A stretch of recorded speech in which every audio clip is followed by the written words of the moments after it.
Thank you. Amaravati ప్రాంతంలో ఏదైతే ఉందో శాశ్వత హైకోర్టు నిర్మాణ భవనాలు అయితే పనులు శరవేగంగా జరుగుతున్నాయి. ఏదైతే ఉందో ఈ శాశ్వత హైకోర్టు నిర్మాణ భవనానికి సంబంధించినటువంటి కాంక్రీట్ వర్కుల్ని ఈ నెల 25 డిసెంబర్ 25 నైటు మంత్రి నారాయణ చేత కూడా కాంక్రీట్ పనులు అయితే ప్రారంభించారు. 32 గంటల డెడ్ లైన్ పెట్టుకొని కాంక్రీట్ వర్క్లు అయితే చేస్తున్నారు, బేస్మెంట్ వర్క్లు అయితే చేస్తారు. ప్రస్తుతం మనం విజువల్ చూసుకోవచ్చు. ఏదైతే ఉందో అమరావతి ప్రాంతంలోనే శాశ్వత నిర్మాణ భవనాలను అయితే ఆ పనులు అయితే శరవేగంగా జరుగుతున్నాయి. దీనికి సంబంధించి చూస్తే హైకోర్టు నిర్మాణం కాంక్రీట్ పనులు శరవేగంగా జరుగుతున్నాయి. ఒక పెద్ద పండగ వాతావరణంలో జరిగింది. దాదాపు 32 గంటలు డెడ్ లైన్ పెట్టుకొని ఈ యొక్క పనులు అయితే శరవేగంగా జరుగుతున్నాయి. 3000 క్యూబిక్ మీటర్లతో కాంక్రీట్ పనులు నిర్మాణం జరుగుతున్నాయి.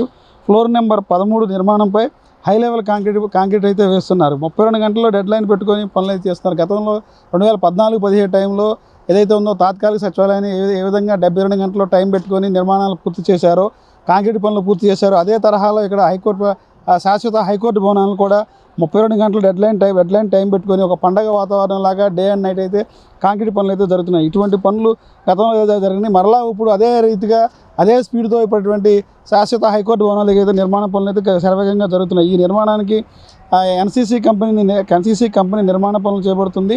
ఈ బేస్మెంట్ G+7 ఫ్లోర్ నిర్మాణ పనులు చేపడుతున్నారు. దీనిలో మొత్తం 16 ఫ్లోర్లు అయితే ఉంటాయి. ఈ 16 ఫ్లోర్లో 2014-16లో 2 బ్లాక్లు అయితే 2 ఫ్లోర్లకు సంబంధించిన 2 బ్లాక్లు అయితే నిర్మాణ పనులు పూర్తి చేశారు.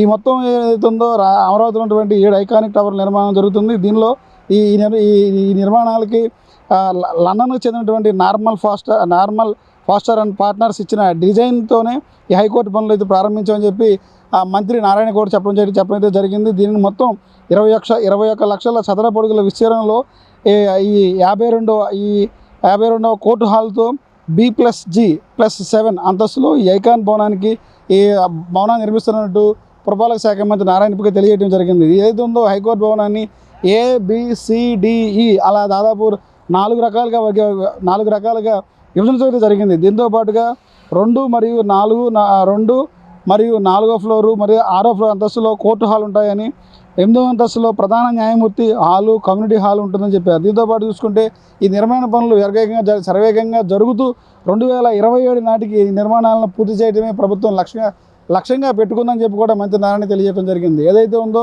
గతంలో ఎన్నికల ముందు ఇచ్చినటువంటి చంద్రబాబు నాయుడు ఏదైతే హామీ ఇచ్చారో ఆ హామీని నెరవేర్చేందుకు 2027 నాటికి అమరావతిలో శాశ్వత నిర్మాణాలను ఒక ఆకారం తీసుకొస్తాము, శాశ్వత నిర్మాణాలను పూర్తి చేసే ప్రయత్నం చేస్తామని చెప్పి అన్నారు. ఈ అమరావతి ప్రాంతంలోనే ఎక్కడ చూసినా సరే నిర్మాణ పనులు అయితే శరవేగంగా జరుగుతున్నాయి. గతంలో తాత్కాలిక భవనాల్లో ఉన్నటువంటి విధులు నిర్వహిస్తున్నారు. దీని పక్కనే హైకోర్టు బిల్డింగ్ అయితే ఉంది. హైకోర్టు బిల్డింగ్ తాత్కాలికంగా కట్టినటువంటి ఈ బిల్డింగ్లో విధులు నిర్వహిస్తున్నారు. కానీ దాని పక్కనే శాశ్వత భవనాలను నిర్మాణం చేస్తున్నారు. ఈ భవనాలు 2027 నాటికి ఈ భవనాలన్నింటి కూడా పూర్తిగా శాశ్వత నిర్మాణాలు పూర్తి చేస్తామని చెప్పి ప్రభుత్వం టార్గెట్ అయితే పెట్టుకుంది.